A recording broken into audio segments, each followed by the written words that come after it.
నేను నాయదియన్న నేమని ఎదవు వీనుల వినుదాని విధమంత తెలియా నేనన ఎరుకయే నీవు జీవుడవు. నేనే శివుడంటూ పలుకును యా ఎరుక నీవే, నేనే ఆత్మను చూపలుకును. నేనే నేనని ఎరుక, నేనే నీవంచు తెలియ, నేనంతని ఏడి భావ మెరుగా ఎత్తి. నేనే శివుడంటూ పలుకును యా ఎరుక నీవే, నేనే ఆత్మను చూపలుకును. జై నిజ గురుభ్యో నమః. జై అమలాంబ సమేత అనుభవానంద రాజయోగేంద్ర ప్రభుస్వాముల వారి దివ్య చరణారవిందములకు ద్వాదశి వందనములు సమర్పించుకొనుచు శ్రీ గురు బాలరామస్వాముల వారిచే విరచితంబైన ఆవరణ విక్షేప రూప శక్తిద్వయ నిరాసకంబైన శుద్ధ నిర్గుణతత్వ ద్విపదార్థ దరువులు. ఈరోజు మనం 21వ ద్విపదార్థం. ఈ ద్విపదార్థం నుండి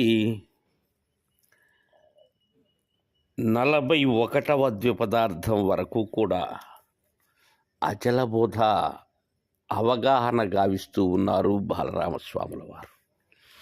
ఇక్కడ ముఖ్యంగా గురు శిష్య న్యాయంగా గమనించవలసినటువంటిది అత్యావశ్యకమైనటువంటి విషయం ఒకటి ఉన్నది. అవగాహన లేనట్లయితే ఈ బోధ కుదురుట దుస్తరం. కారణం, శిష్యుని మీద గురువుకి అవగాహన ఉండాలి. అలానే గురువు తెలియజేసేటువంటి బోధ మీద శిష్యుడు కూడా అత్యంత ఆసక్తితో అవగాహన కలిగి ఉండాలి. అవగాహన లేనట్లయితే ఈ బోధ తెలియచేసినటువంటి గురువు కానీ తెలుసుకునేందుకు ఆసక్తి చూపేటువంటి శిష్యునికి కానీ కుదరదు.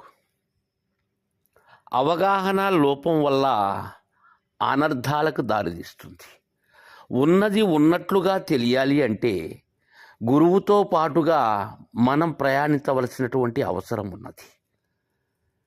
ఏం తెలియచేస్తున్నారు అనేది అవగాహన వచ్చినప్పుడు మాత్రమే అది ఏ మేరకు సత్యమైనటువంటిది అనే విషయం మనకు బోధపడుతుంది. ఇక్కడ శిష్యుడు గతంలో 11వ ద్విపదార్థంలో ఒక విషయాన్ని గురుదేవుని అడిగాడు.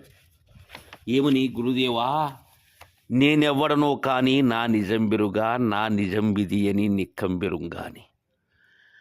ఇక్కడ దానికి బాలరామ పండితుల వారు శిష్యునకు అచల బోధను అవగాహన గావిస్తూ ఉన్నారు.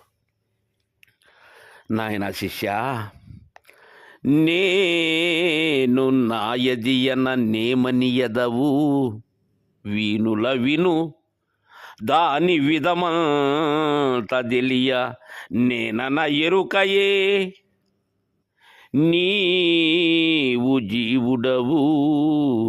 ఇది ఎలా పలుకుతూ ఉందంటే 2 రకాలుగా ఆ శిష్య ఇదే మాట్లాడుతూ ఉంది నాయన.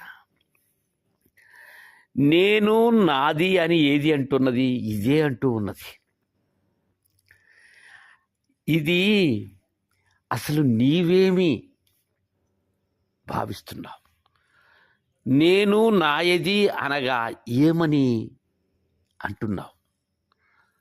శ్రద్ధగా విను శిష్య, వీనుల విను. ఇక్కడ గురువు తెలియజేసేటువంటి విధానము ఏదైతే ఉన్నదో అది గురుముఖతః వినవలసినటువంటి అవసరం ఉన్నది. ఇక్కడ శిష్యుని అడుగుతూ ఉన్నాడు, నేను నాయదియన ఏమని ఎదవు వీనుల విను దాని విధమంత తెలియ.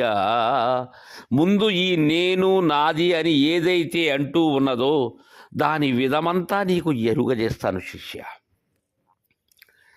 ఎలా అంటే, నేనన్న ఎరుకయే. ఈ నేను అని ఏది అంటూ ఉన్నది? ఏదైతే సర్వాన్ని గుర్తిరుగుతూ ఉన్నదో, సర్వము తానై ఏదైతే ఉన్నదో, సర్వము తానై కూడా వేరే అనేటువంటి భావనలో ఏదైతే ఉన్నదో దాన్ని గురించి తెలియజేస్తాను నాయన. నీవు జీవుడవు.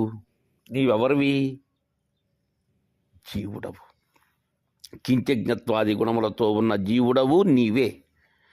నేనే శివుడంచు బలుకును, యా ఎరుక నీవే, నేనే ఆత్మను చూబలుకును.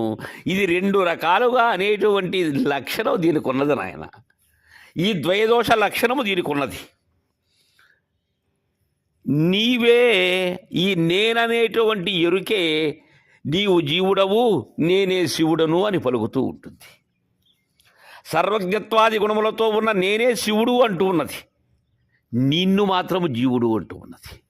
కానీ అంటూ ఉన్నది ఏది? ఈ ఎరుకే. ఇది జీవునిగా ఆరోపితము చేస్తూ ఉన్నది, తన్ను తానుగా శివుడుగా భావిస్తూ ఉన్నది. అయితే ఆ ఎరుక నీవే, నేనే ఆత్మ అనేటువంటి పలుకు అదే పలుకుతూ ఉన్నది. అయమాత్మ బ్రహ్మమని అదే పలుకుతూ ఉన్నది. ప్రజ్ఞాన బ్రహ్మమని అదే పలుకుతూ ఉన్నది. నేనే జీవుడను అంటున్నది, కొండొకచో కాదు నేనే శివుడను అంటూ ఉన్నది. ఇవి 2 ద్వైదోషములుగా పలుకుతూ ఉండబడేటువంటిది ఒక్కటే శిష్య. ఈ విషయాన్ని అత్యంత జాగరూకతతో గమనించాలి నాయన. ఇది 2గా భావిస్తూ ఉన్నదే కానీ, అలా భాషిస్తూ ఉన్నదే కానీ, ఇది ఒక్కటే నాయన. నేనే నేనాని ఎరుక, నేనే నీ వంచు తెలియ, మేనంచని ఏడి భావ మెరుగా చెప్పి తినింకా, నేనే శివుడంచు బలుకును. ఇదేమంటుంది? నేనే నేను అంటుంది. అలానే నేనే తాను అంటున్నది, నేనే నీవు అంటున్నది, నీవే నేను అంటున్నది. ఇదే మేరై ఉన్నది. అయితే ఇదంతా కూడా ఏంటిది?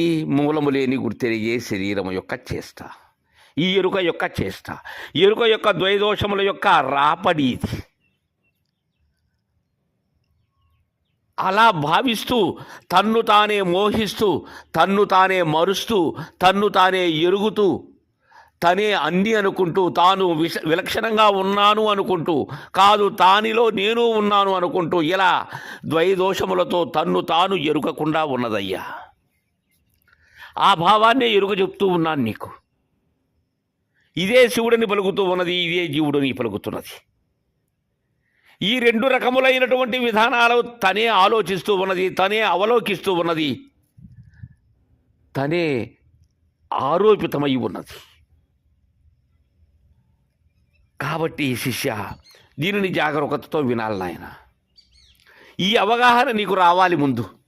ఈ నేను అనబడేటువంటి ఎరుక ఏదైతే ఉన్నదో, ఇది నేను మేనులుగా, జీవ శివులుగా, ఆత్మ అనాత్మలుగా, ప్రకృతి పురుషులుగా, మొత్తానికి ద్వైదోషములుగా ఉన్నది ఈ ఒక్కటే శిష్య.